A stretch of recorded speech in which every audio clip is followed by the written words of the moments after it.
Welcome to another episode of Crawfordsville Connection, the City of Crawfordsville's weekly podcast that comes out every Monday morning. I'm your host, Sarah Summer, and I'm joined in the studio every week with Mayor Todd Barton to keep our community up to date on current events, city workings, and to hear from community members on a variety of topics. Thank you so much for joining us, and we hope you enjoyed the show. Welcome back to another episode of Crawfordsville Connection. I'm your host, Sarah Summer, and today I'm joined in the studio by Mayor Todd Barton. Hello. Hello, how are you? Good. Good. 2025 is here. I know, first episode of the year, and it's going to be our big one. It's our general update. We've got Brandy Allen here with us today. Hello. Hello. All right. We have no updates or no announcements today. No announcements, yeah. We took some things off the update list, and then we added some more. So yes, there you go. Yes, that's how it goes. Finish some projects and then more pop up. More pop up. Yes. Well, we'll go ahead and just start with talking about our 2025 State of the City Address.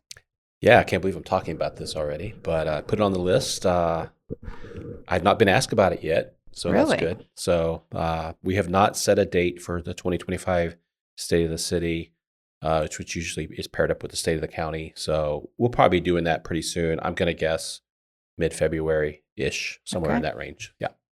I've actually started working on it. I have one paragraph written. How's that? One of many, right? One paragraph. How about that? Yes. Okay. But I do have the outline done. So, yeah. Well, so good. sometime mid-February. And we've got our Motocross of Nations 2025. We've talked about this a little bit, but we are really going to ramp up our planning now. We are. This is the year. So we have a few months to get ready here. So we'll start meeting in the next week and be meeting, the whole group meeting once a month. And then after the first quarter, the whole group will meet twice a month. But the smaller groups will be meeting much more frequently than that. So a lot coming on that front. So stay tuned. Yeah, a lot of work to be done. I know that I just went into the website and updated information about camping and ticket information. So people can check out our city website. We've got a lot of information on there about Motocross of Nations if people don't know what it is. October will be here before we know it, and we get to welcome the world to Crawfordsville. Yes. And we've talked about this a number of times, and we a lot of times. And do you just want to give an update on the status of the proposed animal feeding ordinance? I leave it on here. I mean, I know people, I get questions, whatever happened, and we're still working on it is the bottom line. Passing stuff back and forth between the mayor's office, the Animal Welfare League, and the group called Cats Limited. We've been working on that, and we're close on language. We just don't quite have it exactly where everybody wants it yet. So stay tuned there. I think before too long, we'll have something ready to go back to the council and two different ordinances, one dealing strictly with the feeding of wild animals in the city, and the other dealing with feral cat issue. Yes. So two separate issues, but they are interrelated sometimes. Yes, absolutely. Yeah. And do you want to give an update on some of our other upcoming council issues? Yeah, so we have a few things, I think, on the horizon that the council will be dealing with in the coming months. There's been a lot of discussion, a lot of input, I think, citizen request around the issue of short-term rentals. That issue is not unique to Crawfordsville, Indiana. We hear communities across the state and really across the country kind of wrestling with that issue. I know there's been a lot of publicity about Indianapolis and what's happening there. It's not been as big a debate here, but we are probably going to be looking at that issue in the coming months. The legislature has somewhat tied our hands on how we can address this and how we can't. So we need to find some balance there. And basically what we're after is, protecting adjoining homeowners and property owners, while at the same time protecting the property of, the person who buys it and rents it out on the weekends, whatever they do. So we're working through that. Nothing ready there, but I think we'll see something come to the council in the next several months there. Okay. And then we also will have an ordinance change coming at some point in the next couple of months addressing the location of city meetings. Mm-hmm. So a number of years ago, we passed an ordinance that said basically all city meetings will be held at City Hall. So if it's the park board, utility service board, they all meet here with the exception of the aviation board, which meets at the airport. Right. We are looking at changing that and rolling it back and letting the park board meet at the Park and Rec Center, utility board at Crawfordsville Electric Light and Power, moving some of those meetings back out of City Hall. Mm-hmm. We're not quite ready yet, but we're getting pretty close. So we had, I think, good reasons for doing that, but it also complicates things a little bit. So we're gonna play around with changing some of those and moving some of those back to other locations. And then one of the other things we'll be dealing with here, probably in the next, maybe even in February, we're really watching the legislature, and they're tweaking street funding, road repair funding. And so we're probably going to have to make some adjustments as well in how we do that. So we're eyeing several things. And when I say we, not just Crawfordsville, cities around the state are eyeing this, and we'll probably have to make some adjustments there. So we'll have more to say about that in about a month or so. But you're probably going to hear some stuff about, how we raise money to repair streets and maintain streets, because there will be, I think, a shift in how that money comes to us from the state. Okay. And new for 2025 is the requirement for live streaming our meetings. In July of 25, Yes. New state law takes effect that not all city meetings, but some of our city meetings will be live streamed. And we've been preparing for this for a while. The new website is built to handle this. I know you've been working on the logistics of this. And we will start by July 1. We may start a little bit sooner with live streaming those meetings. And then the archive of that meeting, that recording, will be kept available. And I don't know exactly how it's going to work, if it's on the website or how we do it, but for 90 days. So the public can go back and watch those meetings. So we are working through that. We're good with it. We think it's a good idea. A little, I guess, perturbed because it's a typical Indiana legislature thing where they give us an unfunded mandate. And say, it won't cost you anything to do this. You should just do this. Well, it does cost us. So, It does. And we had to build that into the 25 budget. So it is what it is. But we will start that before too long. It'll be a work in progress. I'm sure there'll be some bugs to work out of the system. It will not allow for remote participation. So that will not be, somebody can dial in or, Right. and participate. But what it will do is allow you to watch the meeting or watch the recording later. Yes. So we're working through that. That'll be coming mid-year this year. Okay. And Brandy, do you want to give us an update on the 180 makeover grant? Yes, I know we've been talking about that for a while, but a lot of the work was happening behind the scenes, so there was nothing really evident there. That is starting to change. If you've been watching the Board of Works meetings over the last couple of weeks, we opened bids, and then last week approved a bid for Haybush in partnership with another group that will come in and be able to get started on that work there. So they're still kind of walking through a little bit of the permitting process and getting agreements taken care of. But basically, that is a pass-through grant that we received as part of the Ready funds from our Ready Phase 1. So this isn't necessarily a city project, but the city has to coordinate it because of the source of the funds. And these funds will allow for them to make some much needed electrical upgrades and then adding a fire alarm system, which will allow them to continue to develop and rehabilitate that facility. There's a lot of electrical work that needs to happen to bring that building up to code, and will also allow them to, in the future, do things like put in an elevator and be able to pay more attention to those top floors in the building as well. So these are all very much needed improvements, but this is just a pass-through grant, and any difference in the grant funds and the project cost will be covered by the historic Masonic Cornerstone Group. Awesome. And the 180 in Color grant for a mural downtown. Yes, so this is another Ready project. These funds have come through to allow us to put another mural downtown, which will be on the south side of, I think it's 120 South Green Street. And so we have a committee of community members that have been working through, I know we've said before, updated before on the podcast, that we received 117 artists that were interested in the process. We narrowed that down and have narrowed it again to a final 3. So right now what we're doing is working through, they're all creating a concept. And then later this winter, the board will review those concepts and choose which artist that we would like to come and put that mural on the side of the building. And then we'll get to schedule that. And that work should happen this summer and wrap up by fall. It's crazy. 117 artists interested in Yeah. right here in Crawfordsville. From all over the world, really. I mean, mostly all over the United States, but we had some artists from outside of the country as well. That's so it's pretty really cool. And if you're wondering where that's at, that's the parking lot, what people call the Strand lot, where the Strand Theater used to be. It's that building right next to it. Okay. Yeah.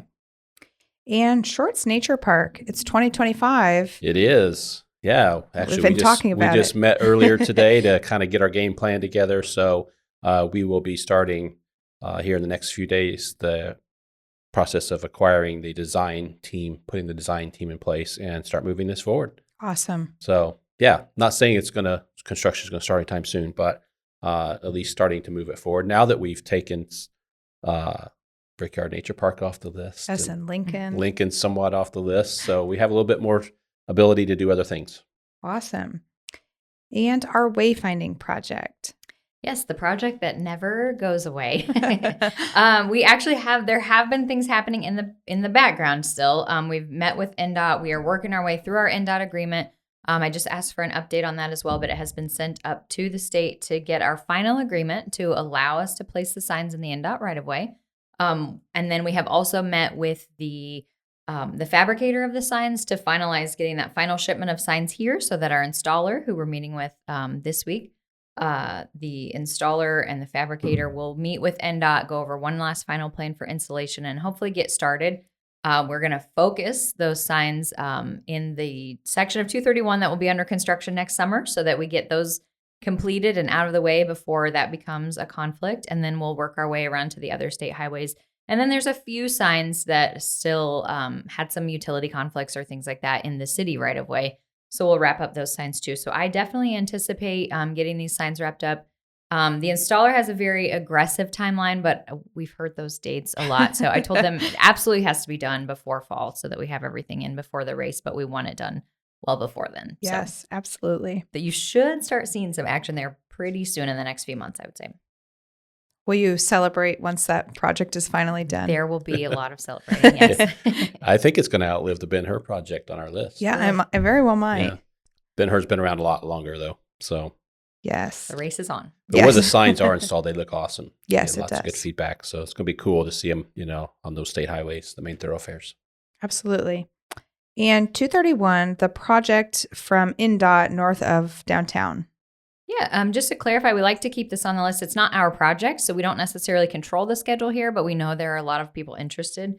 We don't have an exact timeline, but we have been told that the utility relocations have been happening, and they anticipate starting that work back up this spring, probably March or April once the weather breaks.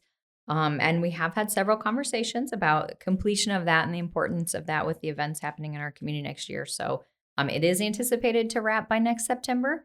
And we're just all going to cross our fingers and hope that that schedule remains. Yes.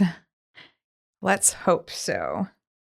And Purple Heart Parkway Extension, we've talked about this in great detail as well. We did an episode on it, but it is open, but there is still some work that remains. Yes. So the road is open. You can use it. There's nothing that should impact that. But there was a delay in some utility relocations again on the around the intersection. So there was a delay in getting the poles moved and things like that. That work is still happening. However, the contractors took a couple of weeks off over the holidays. So they haven't been on the job for the last couple of weeks. They will be back this week and anticipate wrapping that up, I would say, really very soon. Awesome. And going right along with that, the speed ordinance for Purple Heart Parkway went to council. Yes, and it's passed. And so I left this on the list. I mean, it's over and done with, but I still get questions. There was an article in the Journal Review that really confused people. And it was an article about a county commissioner meeting. They were discussing the speed. And so that kind of led you to believe that nothing was decided. Almost the entire Purple Heart project, that extension is in the city with the exception of the very end down by Ladoga Road. So all that area in the city, that's been set at 30. So I left this on there just to help clear up that confusion because I still have people coming up and asking, hey, is this ever going to get resolved? What's the speed limit going to be? It's done and over, past 3 readings. So, and I think the police have actually been out there kind of watching it a little bit. Yeah. So I've driven it several times. 30 is not unreasonable, I mean, it's, you probably, and once we start getting development along there, 30 will be absolutely what it needs to be. So yeah, it's fine. And it's set at 30 and that's where it's going to be. That's where it's going to be. Yep. But if you've not been on Purple Heart, I know we've said it, go drive it, check it out. Yeah, it's go pretty check cool. it out. It's really good. And the South Side Corridor study that is happening with the county. Yeah, that process has started. We're in a very early stages, and that'll take a while to play out. What we're doing there is studying, looking at the new Purple Heart extension and what the county did with Comfort Drive, how those could maybe match up, and then how that could maybe match up at some point with what we're doing with Skank Road. So think about that whole south side. And again, we're just trying to be proactive. In the past, things have just kind of happened around here and nothing matched up, nothing lined up. And that's why we have some of the situations we have. I'll call them situations. How's that? And we're just trying to avoid that and really think down the road, the next decade or so, and how these things can happen. We're not saying we're going to build these things. We're just saying as development happens and building happens, there's a plan to connect everything so that it all works out. And it looks like you actually thought it through instead of just a little less hodgepodge. Everybody, and we have that. Look around Crawfordsville, all these neighborhoods that don't line up and everybody just did their own thing. We're really trying to avoid that today and into the future. Absolutely. So that plan, we're underway, but it'll be a while before it's done. Great. Our high school lift station project. Yeah. So as with any construction project, you're not going to see a whole lot of work happening there over the winter. We're working through permitting stages and getting all the final shop drawings ready for all of those parts to be ordered and sent and all of that. We are still working through a bond issue with with NDOT, just trying to get all of that approved and satisfy those requirements. And then you may start to see some tree clearing here pretty soon, but I would guess the majority of the work won't start to really happen there until spring. But there are some things happening in the background, just it's more behind the scenes. Okay. And the Skank Road project is in the right-of-way now. What is the construction timeline?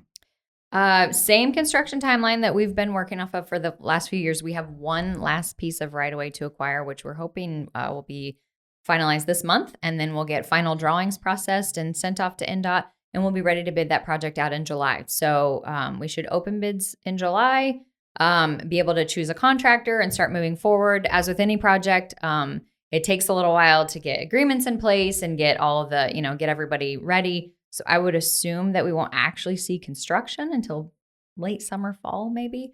But things are still moving forward. So all good. It just happens at a little slower pace, especially because of the additional hoops that we have to jump through because of the funding source. Right. For people who maybe haven't listened, can you remind us where the connection point will be for Skank Road? Sure. Yes. This is existing Skank Road is on the west side of Crawfordsville.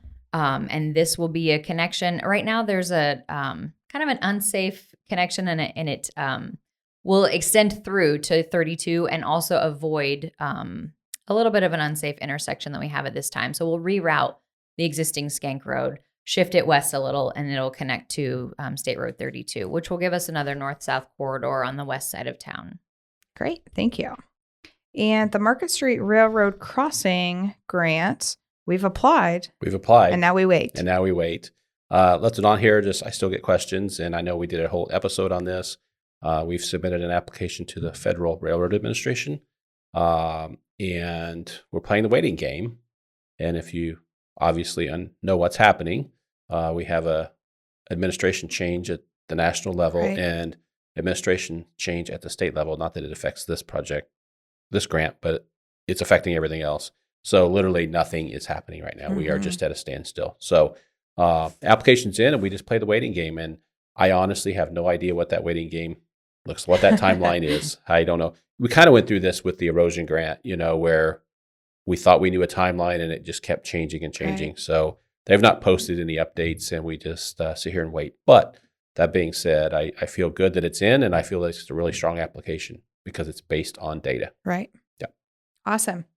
And our sidewalk program, we have talked about this in great detail. Yeah.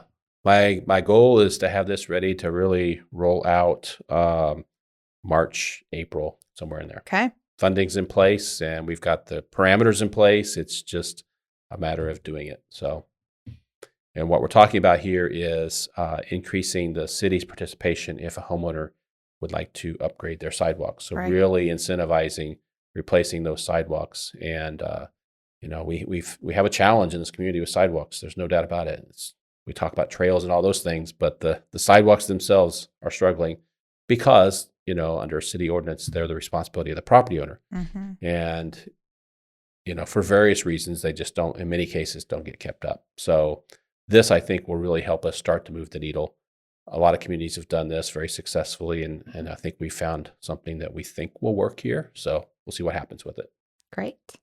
And our Shelley Drain project, what is the status on this? Yes. So I think we mentioned in previous updates that we bid that project out and we have a contractor. So we're ready to go and move forward on that project.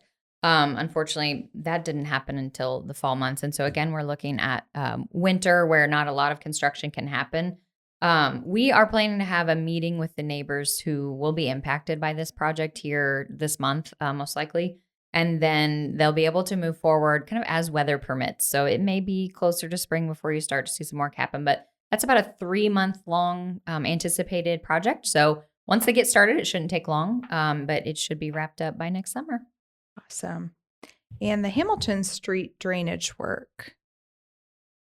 Yeah, this is another project that we have some issues where basically we have some drainage issues near Hamilton Street that are being caused by a lot of growth and things like that in a ditch area. So we have contracted to have that work completed as well, and it will happen actually anytime. They'll probably start here really soon. So if you notice that work happening, that's what that is, to take care of a drainage issue that's kind of creating a little bit of a nuisance for some neighbors in the area, and we just have to kind of keep that ditch area cleaned out. And this feeds into Shelley, so it's all interrelated. And getting Shelley done is going to be huge. That's probably even an understatement. I mean, this is hung over our heads for decades over the east side, and it's going to be done and over with and behind us. And I want to circle back. I know we've said this over and over and over, but I still get calls and questions. This is being funded with industrial taxes from the east side, so there will not be an assessment on homeowners on the east side to pay for this, like was previously discussed. Yep. Okay. And the Diamond Ridge subdivision, what is the status of those streets becoming city streets? Well, by the time this is published, it'll be very soon. So how's that? So it is actually on the agenda for the January 8th Board of Works meeting. We have been working through an agreement between the city, the homeowners association, and the developer, and everybody has signed off on that agreement. And so those will become city streets here in just the next few days. Great. Yeah. It only took a few years to get there. Yeah. Yeah. But no, and I think the big thing, the impact for the people in that subdivision is, not only city maintaining those, but it's winter, right? So we know what that means. So that'll have city snow removal and everything else. Not quite in time for the snowstorm that's forecast, but it will be moving forward. So so we have a good agreement there, and those will become city streets. And we did recently install a couple of street lights at the entrances to that neighborhood as well on Traction Road. That area was pretty dark, and the homeowners association reached out, and we were able to get a couple of street lights there. Okay.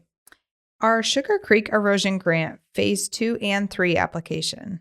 Yes. For anyone that hasn't listened before, this is a grant that we have applied for to voluntarily acquire some properties that are struggling in the area near Sugar Creek where there's erosion that really just can't be corrected. And so we're trying to help give any homeowner that wants to participate an option to allow us to acquire their property. We can just demolish the home and allow the property to be grass. And then if something happens, it's not a home falling in to the creek. But we have just recently completed phase 1 of that, and that went pretty well. And so now there are additional homes that are in danger and that we would like to be able to offer assistance to.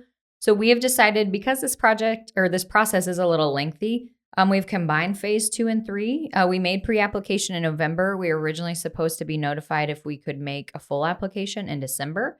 However, Mayor Barton alluded to this earlier, but due to the administration changes at probably the state and the federal level, the federal government has not issued the notice of funding availability yet. So they can't move forward in allowing us to apply until they have a notification that the funding is there and available and ready. So we are waiting on that, and we just keep getting updates that it's being delayed. And they haven't told us this, but I would imagine that will be delayed until the new administration, and then we'll see what happens. But hopefully we'll be able to apply soon after the administration change and get that project back on track. Okay. And our housing development with Arbor Homes, the Hawkview neighborhood. It's moving right along. It is. Put the streets in, the water, sewer, everything's there. Last communication I had, they were telling me they will probably start constructing model homes in the very near future, weather depending. Okay. So. And they posted out floor plans. Yeah. I've been hearing people say that they have been looking at those. Okay. Yeah. So it's moving forward. Really excited about that. And by this summer, you'll see rooftops out there. How about that? Yes. That'll be exciting. We definitely need the housing. Yes. And the Thrive Housing program with the county. Yes. And we started that process as well. A little bit slower on that front. And really what we're trying to do there is create a program that helps move forward some of the smaller housing developments. So out in the county, there might be an area where they could put 6 houses, let's say, or 10 houses. Or in the city, maybe areas we want to redevelop where there's 2 or 3 lots we could develop. The incentive process we use for a large development, those kind of things, really, the numbers don't work for the smaller ones.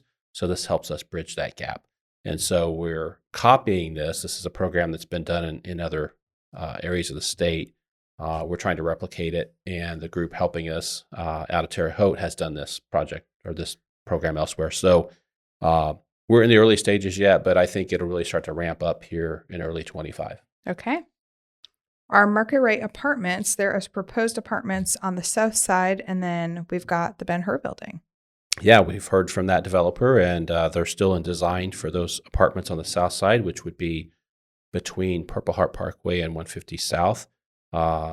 If you live in that area and you're wanting to know what those plans look like, we don't have those yet, and I promised that I'll let people know when we get those. We don't have them yet, but the developer has told us that they're working on those and they'll bring something to us before too long. And Ben-Hur is moving right along. Looks great. The windows are almost, I know the east side, the windows are all in. I'm not sure about the north side, but it looks really good. It looks really good. It's very different. So I did have some communication with the developer there, and they're still saying they plan to start moving people in March. Wow. I think that's a little aggressive, but we'll see. Yeah. Well, it's nice to be optimistic. Yes. Yeah, but so that will be market rate apartments, and I know they're working on getting their management team in place and some of those things, but it's looking fantastic. Changing those windows. Yeah, it's a huge difference. It's a huge difference, and those are historically accurate windows. The ones that were in there were not what the originals look like. These look like the originals. That's of course, awesome. made with modern materials, of course, but yeah. It's cool to see the window on the first floor now, too, that you can see in rather than the block. Yes. All that block will go away. Yes. It'll be reused in the building in places, but it'll go away from the outside, which is good because that was not part of the original building either. Right. So, yeah. Ben-Hur is pretty exciting. It's going to be cool to is. take this off the list, too. Right. Yeah. And our retail recruitment activities. Yeah. So, again, I say this every month, but there's continues to be a lot of activity behind the scenes. Just since the first of the year, I've seen it kind of pick back up again, and we've had several calls and meetings, and we have some more scheduled. So Purple Heart's done now. I think that's the key. And I think you're going to see some things really start to shake loose out there, in the coming months. And that doesn't mean you're going to see new stores in the coming months. That just means you're going to see the deals put together and plans put in place to make things happen. So retail in Crawfordsville, I'm pretty confident will look a lot different in the coming years. Yes. Yep. And we'll start right off with Aldi. What is the update on the Aldi store? Aldi, well, I think everybody drives by there every day, gets an update. Yes. So, they've been hanging steel. They're moving right along. It's interesting, when they first started, it didn't look very big. And then when they hang the steel, it looks a lot bigger than it did when they first started. But they've not really given us a firm opening date or anything like that yet. But as you can tell by driving by there, they're not wasting any time. They are literally there.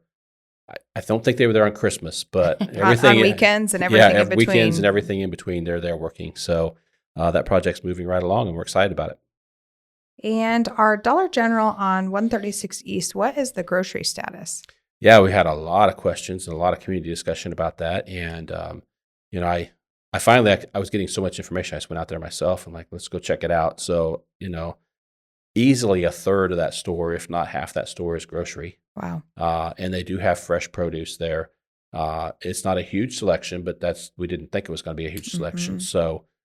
So I think we're there, and it is a nice offering for people on the east side. As I've said previously in episodes, the importance is that, if you want that grocery offering there and you want fresh fruits and vegetables, you have to patronize that business, or it Yes. will not stay. They won't keep offering those things if they don't sell. So Right. if that's important to you on the east side, there's your option, and you'll have to utilize it. Yeah. If not, it won't stay. Right. They'll take that out and put something else there that will sell. Yes. So, yep. And with retail recruitment, we also can talk about our economic development activity. Yeah, it slows down over the holidays, slows down quite a bit, but we've got a few projects in the pipeline. We're not really super aggressively working things right now. If you think about the job growth that's coming, the projects we've already announced, all the investment in jobs, we've got a lot on our plate just to make sure that that's all successful. And in a couple of months, 2 or 3 months, we'll probably start our business retention visits again and start the process all over. Yes. So yeah, good stuff. Nothing major in the pipeline. We do have some expansion stuff we're working on and things like that. So you never know, though. That can literally change in an instant. We can get a lead and start working on something. So Okay. Yeah. And do you have status updates on Weaver, Ira Whiskey, and the Fairfield Inn? Yeah, I just left those on there just to remind people those are announcements we've made, and those are all at various stages. Weaver obviously is under construction. You can drive by that. Ira Whiskey will be under construction before too long. And Fairfield is in design. Those are all Commerce Park projects. It's in design, and I don't have a date for them starting construction, but definitely this spring, it looks like they'll be starting. Okay. They just recently started reaching out about getting through the approval process. Yeah. So it's moving. Great. And our Crawfordsville Career Academy. Yeah, the new sign is up. New sign is up. Now hopefully people will start to make the connection. Ivy Tech facility is now the Career Academy, which still has Ivy Tech, but it's a whole lot more. Yes. So a lot of activity there. Maybe not right now. School's out, but once school resumes, a lot of activity there. So we have our Career Tech Ed there. We have the Industrial Career Academy. We have all those things going on in that building. It's a work in progress, but I think it's already off to a very good start, and it'll just get better and better and better. Again, our goal is to really focus that workforce pipeline in our community, which is so important to the success of individuals and our businesses. Absolutely. And Fusion 54, with the new year, we are going to be adjusting some of the use in the building. Yeah, we are. It's still a work in progress, so we've not pushed anything out yet. The building is a challenge. It's a victim of its own success sometimes, right? And so we've always kind of tried to draw the line that, the focus of that building is about community growth. That building was 100% paid for with business taxes. It wasn't paid for with residential. And we say this a lot. It's not a community center, right? We have a community center. That's not the intent of that building, is to be a community center. And that's a blurry line sometimes. Right. And I think more and more it's kind of being used as a community center. And not that anything bad's happening there. That's not the case. We want to make sure we stay true to the focus of what we're trying to do there. And I think over time we've kind of drifted a little bit. So we're not quite ready to push those changes out yet, but we're getting pretty close. And we'll be doing that. And really what we'll be doing is probably altering some of the nonprofit use of the building, right? To kind of stay focused with the core mission of the building to promote growth in the community through businesses and things like that. Yeah. Okay. And our Montgomery County Early Learning Center is under construction, and we have a tentative opening date.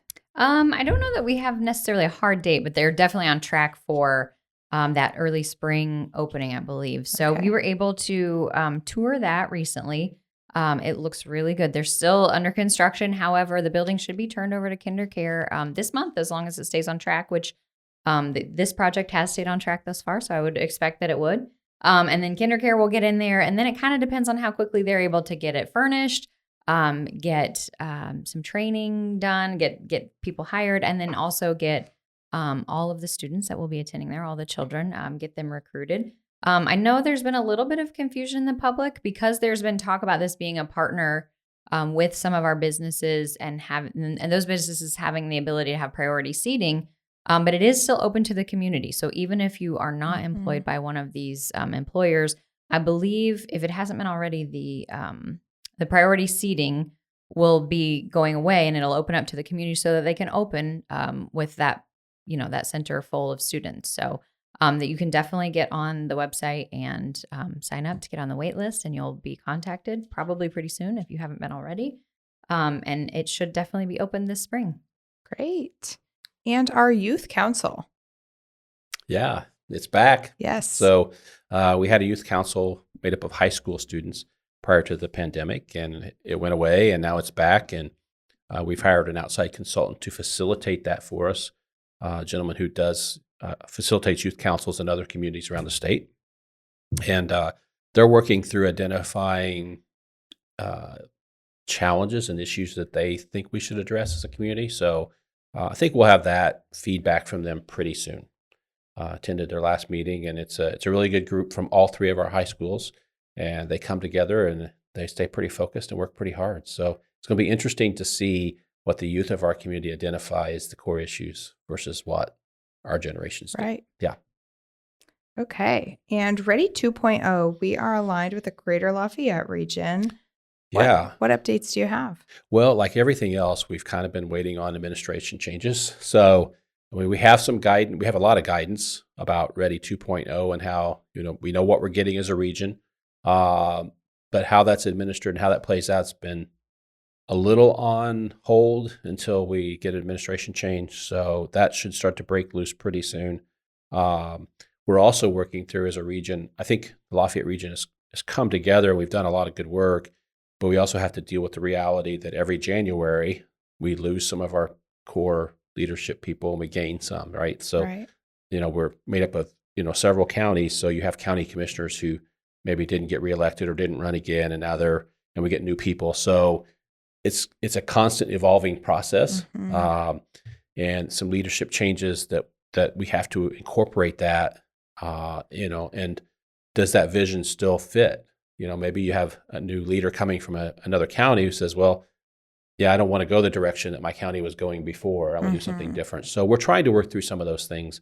We'll be doing that here in the first month or two. But for Montgomery County, we're pretty focused. Crawfordsville, Montgomery County, we're really going to focus on the housing infrastructure piece with Ready 2 when those funds start to become available.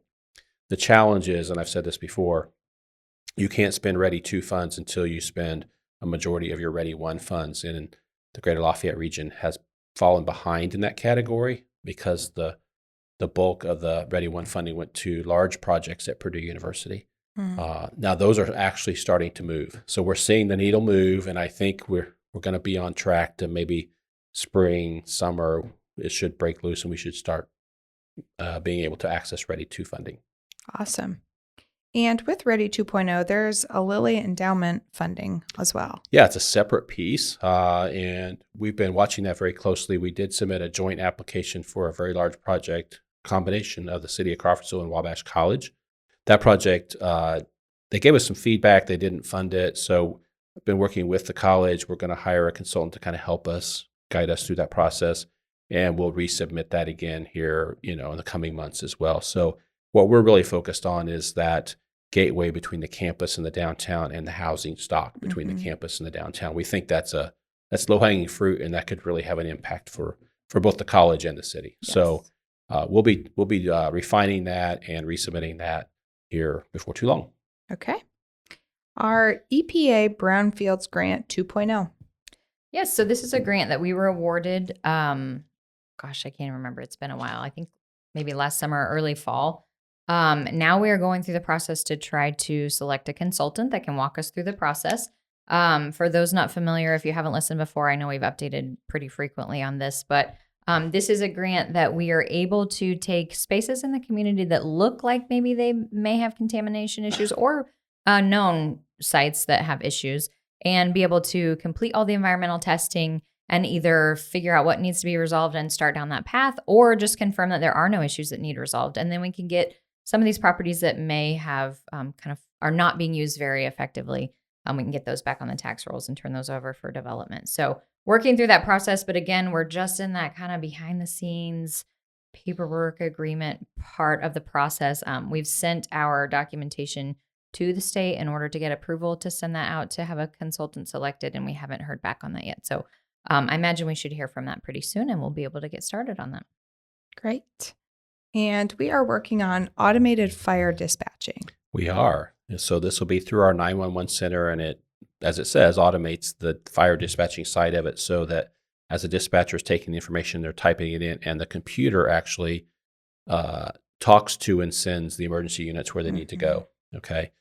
This is important because it presents the information in the same manner every single time. It's a constant sound, and it allows help to be sent while that dispatcher is still talking to the caller and gathering information. Right. So it speeds things up. Most, not all, most of the counties around us use this. So it's a direction we're headed as well. It is a very involved process to put this in place. So we've started the process. The 911 center has been working through this. I'm not sure when it will be totally up and running, but I'm going to guess by mid-year, somewhere in there, which will be, I think, a big leap forward for our community. Okay. Anything we can do to shave a minute or two off of a 911 call is very important. Absolutely. And we are recruiting a downtown maintenance person. We are. For those of you that may have known Larry in the past, this job will include many of the things that he was doing, but also some additional things. Basically just kind of helping keep downtown neat and tidy and safe, and doing all of the things that requires in each of the different seasons. So we are currently working through the interview process. I know we have the application online, and we've been collecting applications for a while, working through some interviews. We'd hope to have that done by the first of the year, but we haven't quite found exactly the right person yet, but we're hopeful that will happen soon. And you'll start to see a new familiar face downtown, keeping everything, all the flowers watered and the sidewalks clear and the weeds pulled and those kind of things. So we're really excited about the opportunities that having that person that can be dedicated all of their hours of the day downtown. And we really hope that'll just really take downtown to another level. Yes. And recently there was a structure fire on Mill Street. Do you have an update on that? Yeah, I put this on here, I think, just to answer a couple questions. So everyone knows there was a fire at Mill and Tuttle, right? What had previously been a church had been vacant for a while. Obviously, there's an investigation underway, and I'm not going to speak to any of that. The Crawfordsville Fire Department did a fantastic job. The Crawfordsville Police Department did a fantastic job. The part I want to speak to, though, is we got a lot of questions about why it was demolished so quickly after the fire, and what was the rationale, and all those kind of things. And so the reality is that we had a building after the fire that was unstable and unsafe, and posed a real threat, not only to people getting in the building, but on one particular site, a threat to the neighboring house, right? So if the large steeple structure fell, it would fall into the neighboring house, and it was really at risk of falling. So we, under an emergency order, declared that it go ahead and just be knocked down so that it didn't pose a public safety threat. Now, a lot of people ask questions, well, what about the investigation? Well, the way that works is the Crawfordsville Fire Department and Police Department did their investigations. They called in the State Fire Marshal's office. Nothing was demolished or gotten rid of until the investigators all signed off and said, we're done with the structure. We have what we need. You can go ahead and stabilize it. So the investigation part happened, and then we issued the emergency order and go ahead and get it knocked down. So from there, we'll move forward with the actual cleanup, the property owner and all those steps that have to happen. But that's why in that case, it happened so quickly, because it was a threat to neighboring homes, right? Bottom line. And so the fire department couldn't really leave that site and leave that unattended and unprotected until it was stabilized. Yeah. So that kind of tied our hands, and we had to take steps pretty quickly. So all kinds of wild conspiracy theories out there on social media, none of which were true. It just was a public safety threat, bottom line. Okay. And this is a new one. Something it's been, there's some changes at the old KFC Yeah, building. it's probably like more of a frequently asked Yes. question than an update, but we do get a lot of questions about this. The former KFC building on North Washington Street was recently painted, and it started all this wild speculation about all these things that were happening there, none of which were true, right? So we don't really know. All we know is that our inspectors talked to the people painting. The people who own the building are marketing it to sell it, and it's easier to sell a neutrally painted building than something that's painted like a KFC, period, bottom line, right? So they're trying to sell the building, and they wanted to paint it something neutral. There you go. Yep. No nothing big, crazy. Nothing crazy. Nothing, all these rumors about all these things that are coming there. I don't think any of that's necessarily the case. They're just trying to sell the building, and they want to paint it a neutral color. Okay. Pretty simple. Yes. Well, we have made it through all of our topics. Is there anything else either of you'd like to add? No. It's a great first getting episode quicker. for the year. Yes, I know. If something people want to hear about, let us know. Yeah, please let us know. We've had quite a few people reaching out, after listening and Good. either asking questions or... Yeah, if you have follow-up questions, send those to us. I know we just have gotten some. We're working on getting those answered. But and we, as we said last episode, we're going to have the ability now, you've been working on this, to bring in remote guests. Yes. So that'll open up our possibilities. So if there's somebody we should try to land, let us know. Yeah, let us know who you want to hear from. Yeah, not the big ones. That we don't know if we can land those, but let us know. Yeah. Awesome. Well, don't forget that we have Yodel, our community connections calendar, and our event news feed. So if you're looking for something to do, all of that is found in one easy and convenient location on the app and the Yodel website. And as always, thank you for listening, and we'll see you next week. Make sure you hit the subscribe button on this podcast so you never miss an episode. And if you aren't already, follow us on Facebook at City of Crawfordsville Official, on Twitter at City of Seville, and on Instagram at City of Crawfordsville. We hope you have a wonderful day and can't wait for you to join us next week.